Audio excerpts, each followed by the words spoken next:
Assalamualaikum warahmatullahi wabarakatuh. Saya Sony Widiarto, jurusan Kimia Universitas Lampung. Kesempatan ini saya akan menjelaskan bagaimana ikatan kimia. Ini merupakan bahasan dari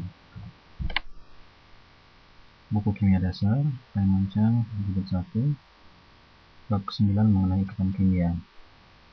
Pada penjelasan ini akan difokuskan kepada ikatan kovalen, meskipun akan ada komentar mengenai ikatan ionik. Bahasan mengenai ikatan kimia kita mulai dengan memahami yang dimaksud dengan elektron valensi. Elektron valensi merupakan elektron terluar dari suatu atom, atau elektron valensi merupakan elektron yang berpartisipasi pada ikatan kimia. Jadi kalau dalam atom itu mengandung orbital, maka ada orbital yang terdapat pada kulit terluar. Jumlah elektron pada kulit terluar itulah yang disebut dengan elektron valensi. Pada masing-masing golongan unsur, kita telah mengenal konfigurasi elektron, di mana N adalah kulit terluar. Golongan 1A, konfigurasi elektronnya adalah Ns1. Dengan demikian jumlah elektron valensinya adalah 1 elektron. Demikian juga golongan 2A terdapat 2 elektron valensi, golongan 3A terdapat 3 elektron valensi, golongan 4A, golongan 5A, 6A, 7A. Apabila kita melihat pada tabel periodik, maka kita akan dapat menggambarkan simbol titik yang disebut dengan Lewis dot symbols. Titik-titik yang ada di sekitar atom, nama unsur itu merupakan elektron valensi. Dengan demikian, golongan 1A bisa kita lihat Li, Na, K, Rb, Cs, Fr itu memiliki 1 titik di sekitar atom, menandakan terdapat 1 elektron valensi. Begitu juga pada golongan utama yang lain.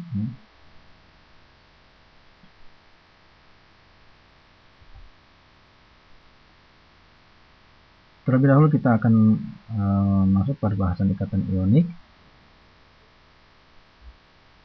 Misalnya terdapat ikatan antara litium dan fluor. Ini merupakan ikatan ionik. Litium mempunyai 1 elektron valensi, kemudian fluor ada 7 elektron valensi. Litium melepaskan 1 elektronnya sehingga menjadi ion positif, Li+, kemudian fluor menangkap elektron, fluor maka bermuatan negatif. Kita lihat litium konfigurasi elektronnya 1s2, 2s1, kemudian fluor konfigurasi elektronnya 1s2, 2s2, 2p5. Pada ketika terbentuk ikatan ionik antara litium dan fluor, maka litium dia memiliki konfigurasi gas mulia yaitu helium.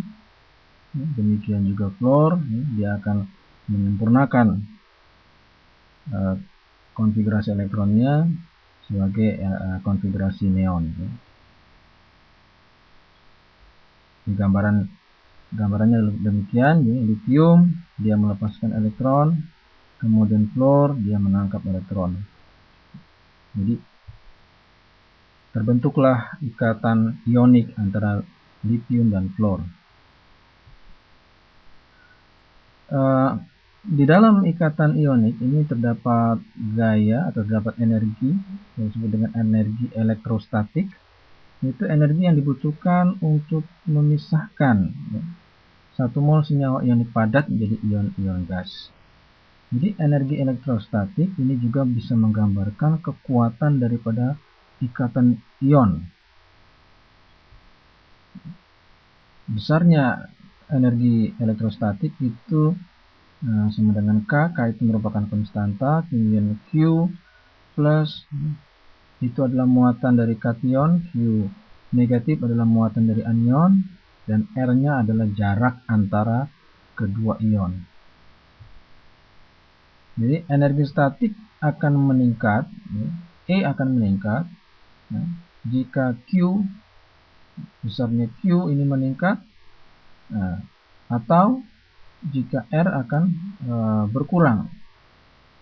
Jadi E, energi elektrostatik dari dua buah ion itu akan meningkat jika Q-nya ini ditingkatkan, kemudian R-nya dikurangkan. Sebagai contoh kita bisa perhatikan terdapat dua senyawa Mg. Yang satu adalah Mg berikatan dengan F, yang kedua Mg berikatan dengan oksigen. Mana di antara kedua senyawa ini yang memiliki energi elektrostatik yang lebih besar? Apakah MgF2 ataukah MgO? Ini merupakan pengaruh dari besarnya muatan kation dan anion. Kita bisa perhatikan pada MgF2 kationnya adalah Mg2+, kemudian anionnya adalah F-. Jadi ada muatan positifnya adalah 2+, muatan negatifnya adalah 1 negatif. Sedangkan pada MgO muatan positifnya adalah Mg2+, oksigennya 2-. Sehingga bisa dikatakan bahwa besarnya energi elektrostatik pada MgO ini lebih besar dibandingkan dengan MgF2, karena di situ Q+ dikali dengan Q- ini lebih besar daripada pada MgF2. Kita bisa perhatikan pada besarnya energi elektrostatik. MgF2 itu 2957, sedangkan MgO itu 3938. Ini Anda bisa lihat besarnya Q. Ini semakin besar nilai Q, perbedaan Q-nya, positif 2 dengan negatif 2, sedangkan pada MgF2 itu positif 2 dengan negatif 1. Jika semakin besar perbedaan antara keduanya, itu akan menyebabkan semakin besarnya energi elektrostatik. Kemudian contoh yang berikutnya adalah perbandingan antara lithium fluorida dan lithium klorida. Nah, ini merupakan efek dari jarak antar ion. Di situ jari-jari ion fluorida itu lebih kecil daripada jari-jari ion klorida, sehingga jarak antara ion LiF itu lebih dekat dibandingkan LiCl, sehingga kita katakan energi elektrostatik LiF itu lebih besar daripada LiCl. LiF itu 1036, sedangkan lithium klorida itu 853, karena jari-jari F itu lebih kecil daripada jari-jari ion klorida. Berikut ini adalah siklus Born-Haber untuk menentukan energi elektrostatik. Energi elektrostatik itu energi yang dibutuhkan untuk memisahkan, kalau di sini lithium fluorida dalam hal ini sebagai gambaran solid, terbuat dari litium dan fluor. Litiumnya itu di alam dalam keadaan solid, kemudian fluor itu di alam dalam keadaan gas. Nah, kita dapat menghitung besarnya delta H overall itu dari siklus Born-Haber, di mana litium itu berubah menjadi gas, delta H-nya adalah 155,2, kemudian F fluor itu berubah menjadi F tunggal, delta H-nya ada 75,3 kJ, Kemudian dari litium gas berubah menjadi ion gas, ya, itu memerlukan energi 520 kJ. Begitu juga F berubah menjadi ionnya, ya, itu delta H-nya adalah negatif 328, artinya melepaskan energi sebanyak 328, ya. Sehingga dari situ kemudian yang kelima, delta H yang kelima itu adalah perubahan dari litium dalam keadaan gas ditambah dengan fluor dalam keadaan gas dalam bentuk ionnya menjadi litium fluorida. Ini kita bisa lihat besarnya delta H keseluruhan, ya, itu adalah penjumlahan, ya. Ini disebut dengan siklus Born-Haber, ya. Kita jumlahkan semuanya, maka kita akan dapatkan nilai min 594,1 kJ. Nah, berikut ini adalah energi kisi, ya, energi kisi dan titik leleh, ya. Titik leleh beberapa logam alkali dan alkali tanah, juga logam halida dan oksida. Ini untuk menggambarkan hubungan antara energi kisi dengan melting point. Energi kisi dengan melting point.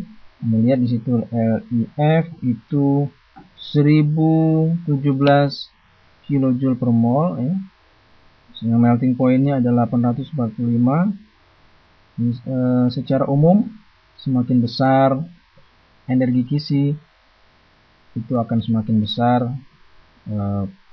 melting point dari senyawa ionik.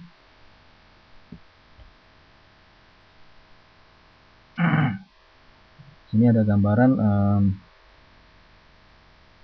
natrium klorida, itu merupakan senyawa ionik, ya.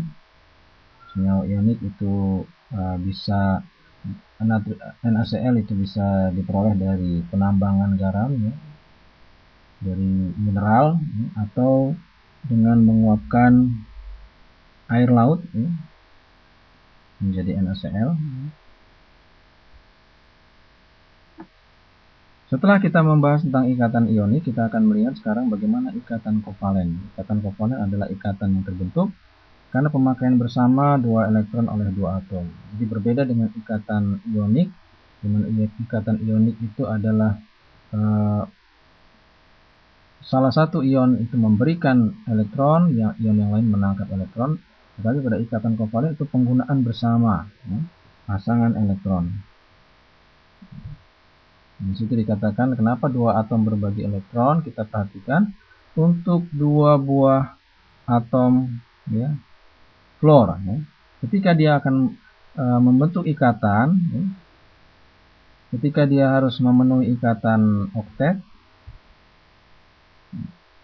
harus ada 8 elektron pada masing-masing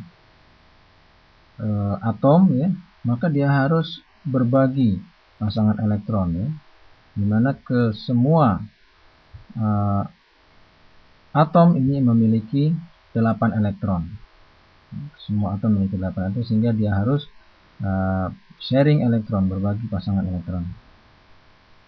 Jadi ini adalah struktur Lewis untuk gas fluorin, ya, F2. Kita bisa menggambarkan seperti ini atau menggambarkan seperti ini. Ini pasangan elektron digambarkan dengan pasangan elektron untuk ikatan itu digambarkan dengan garis. Kalau ada ikatan tunggal berarti hanya satu. Kalau ada ikatan rangkap ada 2, ikatan 3 ada 3 garis.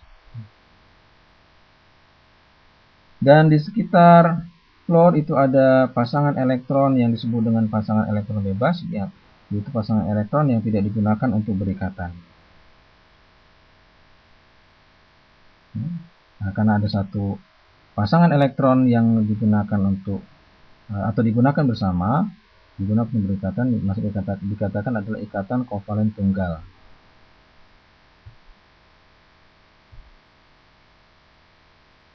Berikut adalah struktur Lewis untuk air, yaitu H2O. Kita lihat hidrogen memiliki satu elektron valensi, kemudian oksigen ada 6 elektron valensi, ada 2 buah hidrogen. Ya. Kalau terbentuk ikatan, maka terdapat 2 ikatan O dengan H, ya, 2 ikatan O dengan H. Kalau kita gambarkan, kita bisa gambarkan seperti ini atau seperti yang sebelah kanan. Masing-masing pasangan elektron yang digunakan berikatan dilambangkan dengan garis, dan pasangan elektron yang tidak digunakan untuk berikatan dilambangkan dengan 2 titik. Perhatikan adanya aturan oktet di sini. Oksigen akan menjadi 8 elektron, kemudian hidrogen dia berusaha untuk menyempurnakan menjadi 2 elektron sesuai dengan konfigurasi helium. Nah, di sini ada ikatan kovalen tunggal. Nah, sekarang kita akan lihat ikatan ganda atau ikatan rangkap, di mana terdapat 2 atau lebih pasangan elektron yang digunakan bersama-sama. Contohnya adalah pada CO2. Pada CO2 terdapat ikatan rangkap antara C dengan O. Nah, kalau kita gambarkan struktur Lewisnya seperti ini, di mana masing-masing atom itu menyempurnakan aturan oktet, sehingga oksigen terdapat 8, karbon juga terdapat 8 elektron, digambarkan, sehingga terdapat 2 ikatan rangkap atau ikatan ganda. Perhatikan di situ oksigen 8, kemudian karbon juga ada 8 elektron, karena ada 2 pasang elektron, maka dikatakan ikatan ganda atau ikatan rangkap. Kemudian ikatan rangkap 3 itu bila ada 3 pasang elektron yang digunakan untuk berikatan. Contohnya adalah pada N2, gas nitrogen itu, di mana masing-masing nitrogen itu menggunakan 8 elektron, sehingga terjadi ikatan rangkap 3. Di panjang ikatan kovalen ini dipengaruhi oleh jari-jari ion, jari-jari ionnya, yaitu jari-jari atom, jari-jari atomnya, misalnya H2, itu panjang ikatan kovalen itu antara pusat atau inti atom dengan inti atom yang hidrogen yang satu dengan hidrogen yang lain, begitu dengan HI.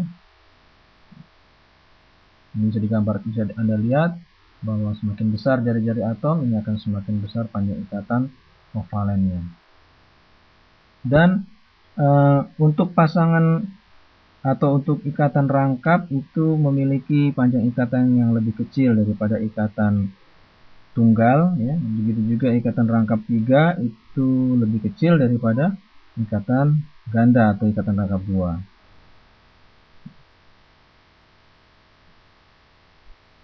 Jadi panjang ikatan itu dipengaruhi oleh banyaknya atau jenis ikatan. Kalau ikatan rangkap itu lebih kecil dibandingkan ikatan ganda, lebih kecil dibandingkan ikatan tunggal untuk panjang ikatannya.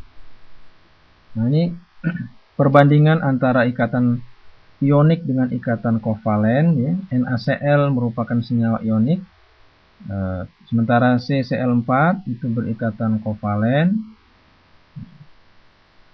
Perbandingan yang paling utama itu adalah pada kekuatan ikatannya. Kekuatan ikatan itu akan mempengaruhi dari melting point. Semakin besar kekuatan ikatan antara atom-atomnya, itu akan semakin tinggi melting pointnya atau titik lelehnya. Ini dimiliki oleh senyawa-senyawa ionik. Sebagian besar senyawa ionik ini memiliki melting point yang tinggi. Demikian pula boiling point, ya.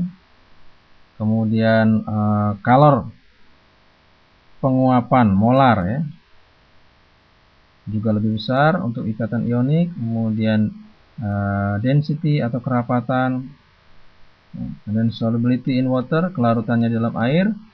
Senyawa ionik ini lebih besar. Karena apa? Karena dia senyawa-senyawa ionik di dalam bentuknya itu sudah berada dalam bentuk ion-ion, sehingga lebih mudah untuk larut di dalam air. Solubility ini juga terpengaruh oleh adanya polaritas senyawa, ya. Kebanyakan ikatan ionik adalah senyawa polar, ya. Dan air juga merupakan senyawa polar, ya. Sedangkan CCl4 merupakan senyawa non-polar, ya, sehingga dia akan sulit atau akan sukar untuk larut di dalam air. Kalau kita klasifikasikan lebih lanjut ikatan kovalen, itu akan ada ikatan kovalen polar dan ikatan kovalen yang non-polar, ya. Ikatan kovalen non-polar itu biasanya tidak disebutkan. Jadi kalau ikatan kovalen polar, ya, itu terdapatnya elektron-elektron, ya, yang menghabiskan lebih banyak waktunya di salah satu atom. Sebagai contohnya adalah pada molekul HF, ya. Pada molekul HF ini adalah struktur Lewis untuk HF, ya. Ini dan yang sebelah kiri ini merupakan gambaran atau banyaknya elektron. Yang merah itu menandakan elektron lebih banyak terdapat di daerah fluor, ya, dibanding dengan H. Dikatakan daerah di sekitar fluor itu daerah yang kaya elektron, dan daerah yang di sekitar H itu daerah yang miskin elektron.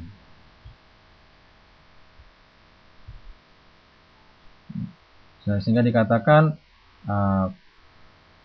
ikatan kovalen polar, ya, di mana terdapat dua kutub, ya. Yang satu adalah dipol negatif, ya, itu adalah daerah yang kaya elektron, dan dipol positif daerah yang miskin elektron. Senyawa polar ini dipengaruhi oleh nilai elektronegativitas atau keelektronegatifan dari suatu unsur, ya. Elektronegativitas itu adalah kemampuan suatu atom untuk menarik elektron dalam ikatan kimia. Sedangkan afinitas elektron, ya, dalam afinitas elektron itu sedikit berbeda dengan elektronegativitas. Kalau afinitas elektron ini keadaan yang terukur, ya, dimana Cl klor itu tertinggi, sedangkan elektronegativitas itu relatif. Jadi dalam tabel ini Anda bisa lihat ini adalah elektronegativitas untuk beberapa unsur, ya. Semakin ke kanan secara umum dalam satu periode, semakin ke kanan besarnya elektronegativitas meningkat. Bisa Anda lihat untuk periode 2 dari litium ke fluor, ya, itu semakin ke kanan semakin besar. Kemudian untuk satu golongan, ya, semakin ke atas itu semakin besar elektronegativitasnya. Nah, ini adalah tampilan yang lain untuk elektronegativitas disesuaikan dengan nomor atomnya, ya. Ini ada kecenderungan atau ada pola, ya, semakin meningkat untuk satu periode, ya, dari litium ke fluor, ya. Nah, tapi turun lagi dari natrium, kemudian naik lagi ke klorida, kemudian dari ada yang menarik di sini, ya, pada periode keempat, ya, periode keempat itu dari kalium ke brom, ya. Di situ terdapat terdapat unsur transisi, ya. Nah, terdapat unsur transisi. Demikian pula pada periode yang kelima itu juga terdapat unsur transisi, ya. Nah, kita dapat mengelompokkan, ya, ikatan kimia, apakah ikatan kovalen atau ikatan ionik itu didasarkan pada perbedaan elektronegativitasnya. Ya. Jadi kalau perbedaannya 0, ya, itu tipe ikatannya adalah ikatan kovalen nonpolar. Kemudian kalau itu lebih dari atau sama dengan 2, maka tipe ikatannya ionik. Ya. Kalau antara 0 sampai dengan 2, tipe ikatannya adalah ikatan kovalen polar, ya. Nah, ini secara umum demikian, ya. Misalnya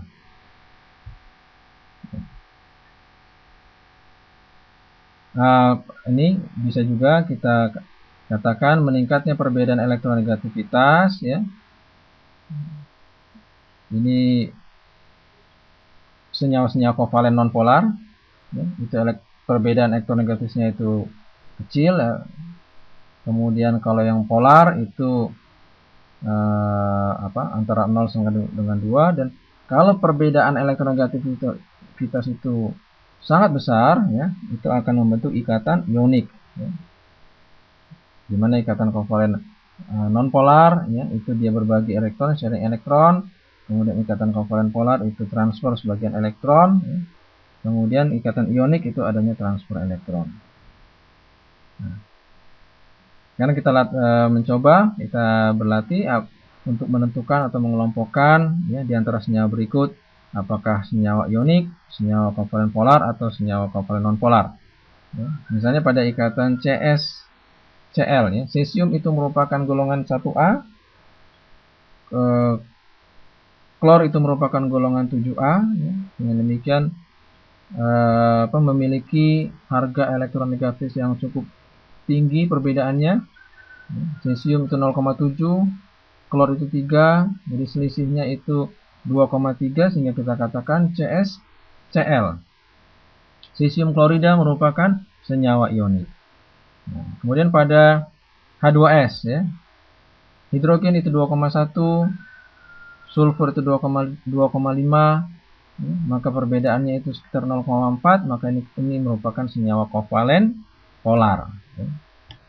Yang terakhir, antara nitrogen dengan nitrogen, ya, itu tentunya tidak ada perbedaan atau 0, ini kita katakan sebagai senyawa kovalen non-polar atau senyawa kovalen. Nah, untuk memudahkan, kita menggunakan penulisan struktur Lewis. Yang pertama kita tuliskan kerangka struktur dari senyawa yang bersangkutan, ya, ini merupakan lambang-lambang kimia. Kemudian kita letakkan atom-atom elektron valensinya. Yang kedua, kita hitung total elektron valensi semua atom yang terlibat. Kalau untuk muatan negatif kita tambahkan 1, kalau untuk muatan positif 1, kita kurangkan 1 untuk tiap muatan positif. Kemudian yang ketiga, kita lengkapi aturan oktet semua atom yang terlibat, ya. Artinya semuanya 8 kecuali hidrogen, tentunya hidrogen 2. Yang keempat, jika aturan oktet itu belum tercapai, maka gunakan pasangan elektron bebas yang ada sekitarnya untuk menambah ikatan rangkap 2 atau ikatan rangkap 3. Nah, kita berikan contoh pada senyawa NF3, ya. Senyawa NF3, gambarkan struktur Lewis, ya, struktur titik Lewis, ya. Pertama kita tuliskan dulu atom-atomnya. N tentunya kurang elektron negatif dibanding dengan fluor, ya. Jadi N ini kita letakkan di pusat sebagai pusat. Ya. Kemudian yang berikutnya kita hitung valensinya. N itu ada 5, fluor ada 7. Jadi 5 nitrogen ditambah dengan ada 3 fluor, 3 dikali 7, ada 26 elektron valensi, ya, kesemuanya jumlah elektron valensinya. Kemudian yang ketiga, kita gambar ikatan tunggal antara N dengan F, kemudian kita lengkapi. Nah, kita gambar ikatan tunggalnya. Ya, di situ berarti sudah ada 6 elektron, 6 elektron. Nah, kemudian kita tinggal meletakkan ada 20 elektron yang lain. Kita letakkan di sekitar dari atom tersebut, ya. Perhatikan di situ F. Nah, kita hitung jumlah titiknya. 6 tambah 6 tambah 6 tambah 2 ada 20.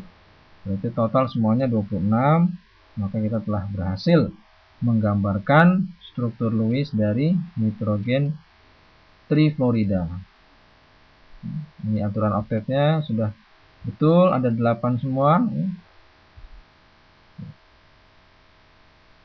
Nah, sekarang hitung jumlah elektronnya tadi. Jumlah elektronnya ada 26 elektron valensi, artinya sudah sesuai. Nah, sekarang contoh yang kedua, gambarkan struktur Lewis untuk ion karbonat, ya, CO3 2-. Gambarkan C-nya di tengah, ya, karena C kurang elektron negatif daripada O, jadi di tengah. Jumlahkan elektron valensinya, C4, oksigen 6, jadi ada 4 ditambah 3 kali 6 ditambah 2 karena ini bermuatan negatif 2. Jadi semuanya ada 24 elektron valensi.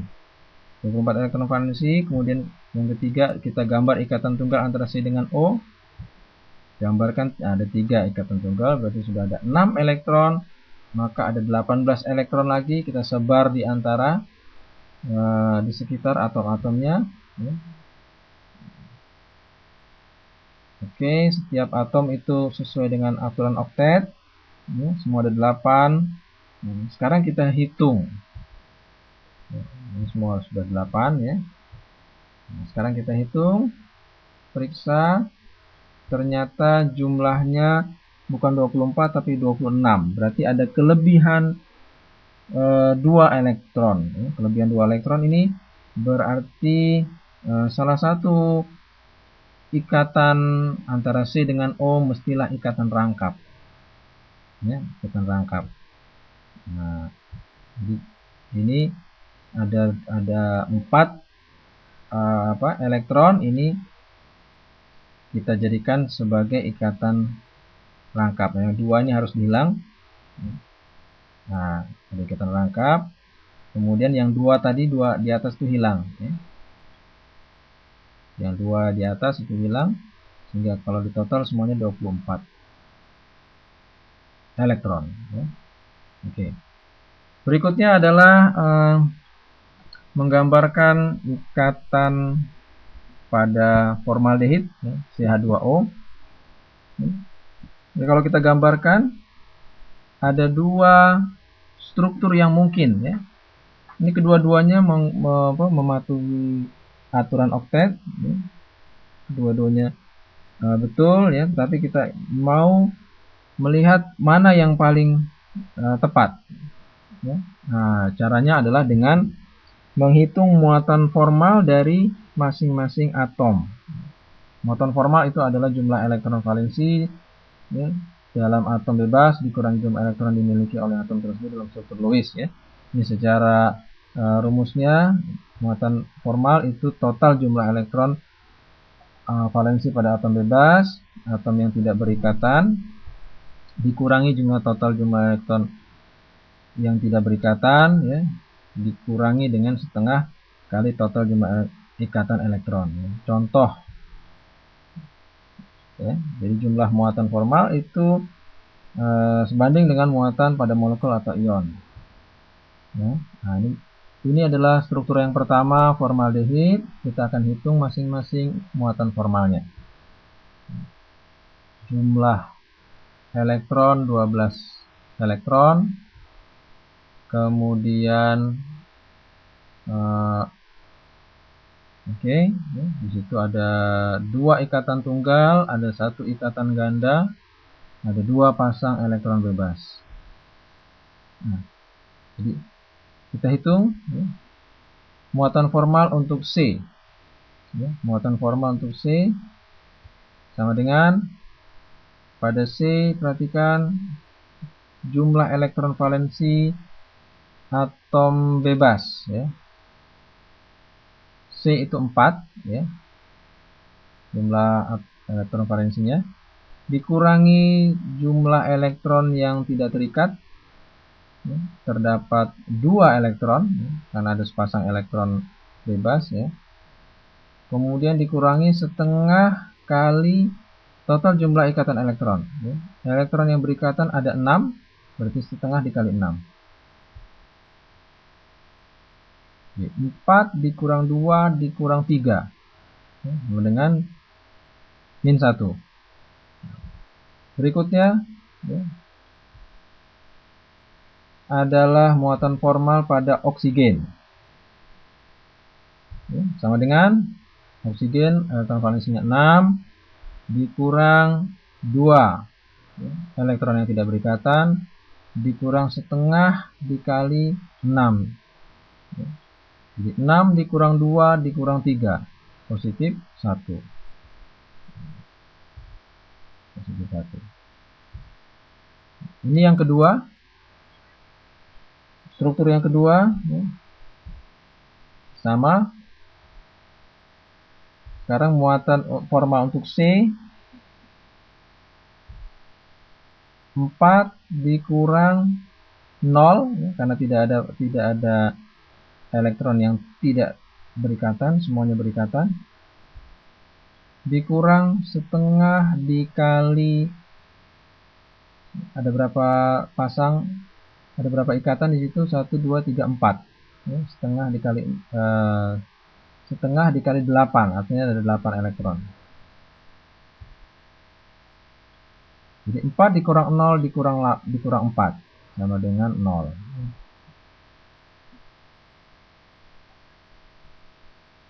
Itu adalah total jumlah ikatan elektron ya, ada 8 jadi 0. Kemudian sekarang yang oksigen sama dengan 6 dikurang ada 4 di situ ya, yang tidak berikatan, kemudian setengah dikali 4. Nah, 6 dikurang 4 dikurang 2 sama dengan 0. Ya. Jadi muatan formal yang lebih kecil artinya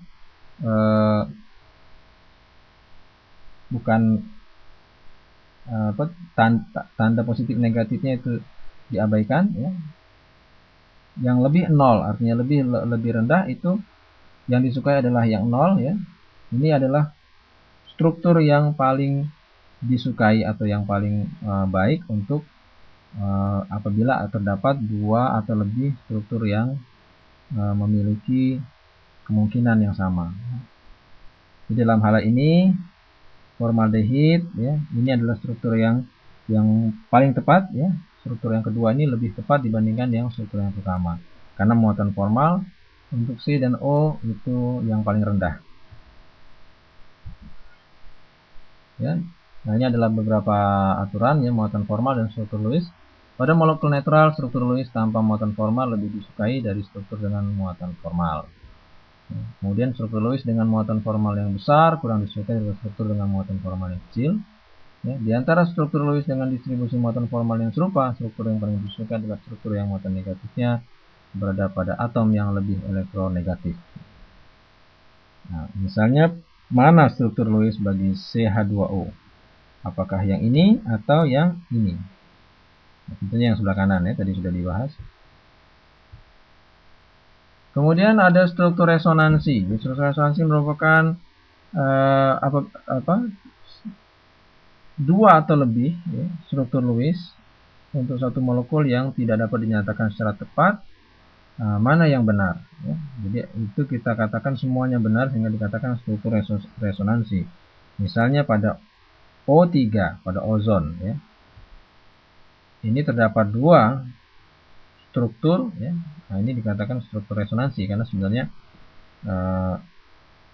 keduanya ini struktur yang berbeda, tetapi kalau kita hitung jumlah muatan formalnya sama.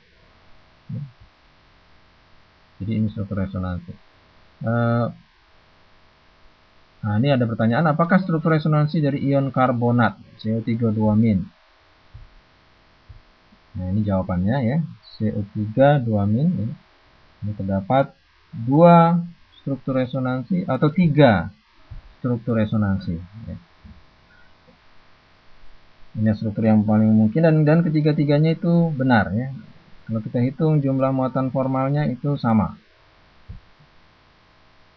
Nah, berikut adalah pengecualian aturan oktet. Artinya tidak semua unsur ya itu taat kepada aturan oktet ya. Ada oktet yang tidak lengkap, contohnya pada beryllium hidrida ya, BeH2. Kalau kita lihat di situ jumlah valensi elektronnya hanya 4. Be punya 2, kemudian ditambah 2 dari hidrogen ada 2, sehingga tentunya tidak mungkin untuk menggenapkan menjadi 8. Di situ hanya ada satu pasang ikatan tunggal antara H dengan beryllium. Demikian adalah gambaran molekulnya BeH2. Kemudian Bf3 ya. Ini juga pada boron ya. Itu hanya ada 6 elektron.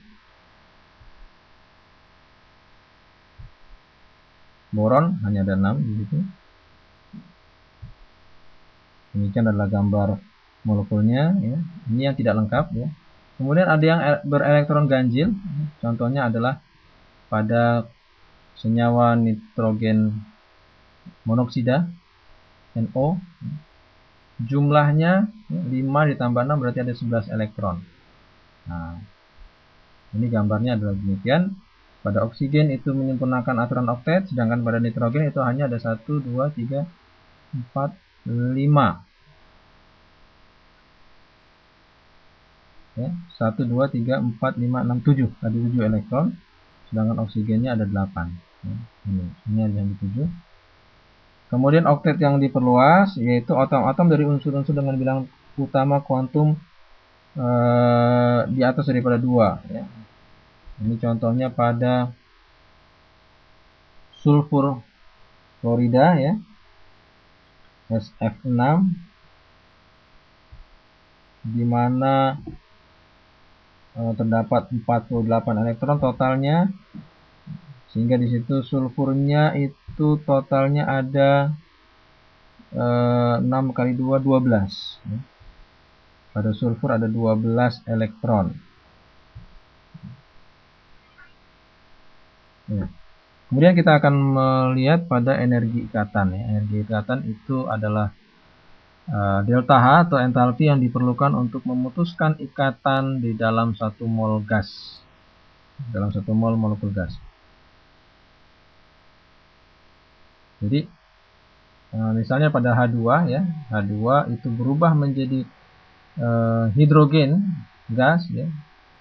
Ini energinya adalah 436,4 kJ. Ya, delta H-nya itu delta H yang diperlukan ya. Nah, yang diperlukan artinya positif delta H-nya.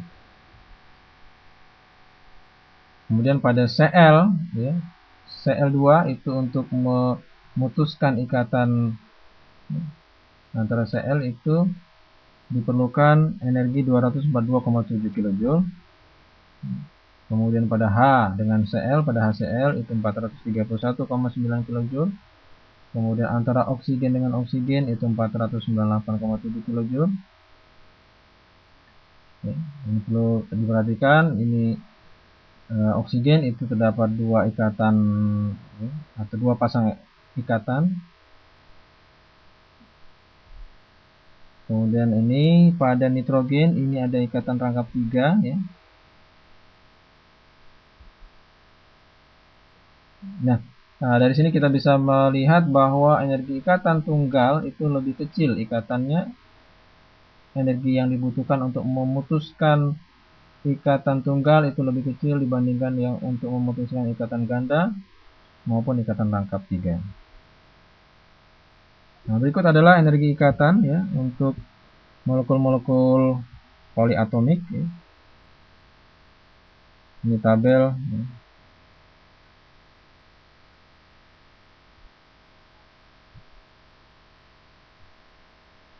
Misalkan untuk H2O ya, itu pemutusan antara satu ikatan H dengan O ya. Jadi H2O terputus ikatan menjadi H dengan OH, kemudian OH-nya terputus H dengan O ya. Sehingga energi ikatan O dengan oksigen dengan hidrogen itu di rata-rata ya. Jadi 502 ditambah 427 dibagi 2 yaitu 464 kJ. Bisa kita lihat pada tabel itu ya. Di situ dituliskan 460 kJ per mol. Kemudian bond energy atau bond dissociation energy, energi pemutusan ikatan ya, dan perubahan entalpi dalam reaksi. Jadi besarnya entalpi reaksi itu dapat kita hitung dari energi ikatan ya, jumlah energi ikatan reaktan dikurangi jumlah energi ikatan produk. Ini berikut ada gambarannya ya. Ini molekul-molekul reaktan itu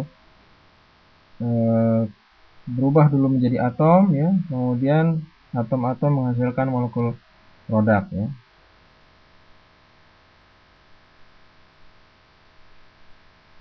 Ini untuk gambaran ya. Nah, misalnya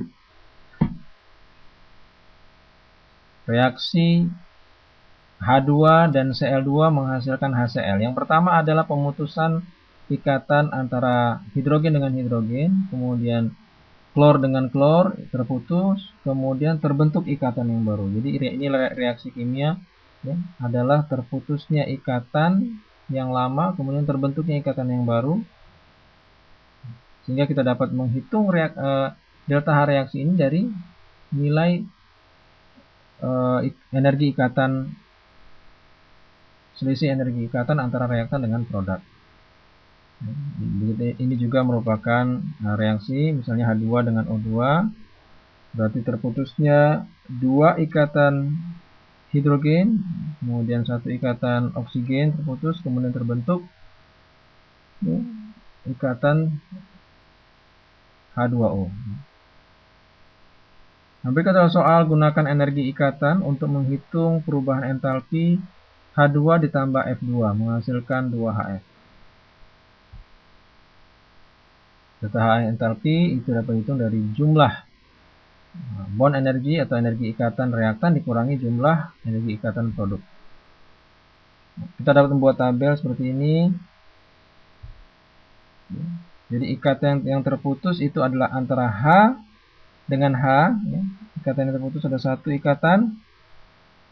Energi ikatan dapat kita lihat pada tabel yaitu 436,4 kJ per mol, berarti perubahan energinya ada 436,4 karena hanya ada satu ikatan yang terputus. Begitu juga F dengan F, hanya ada satu ikatan yang terputus.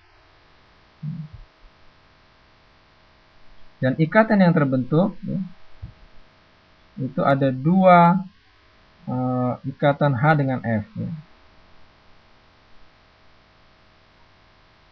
Energi ikatan H dengan F itu 568,2 karena ada dua ikatan yang terbentuk, berarti perubahan energinya 1136,4.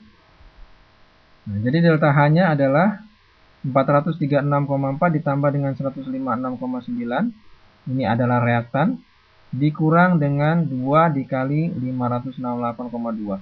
Sehingga delta H-nya adalah min 543,1 kJ.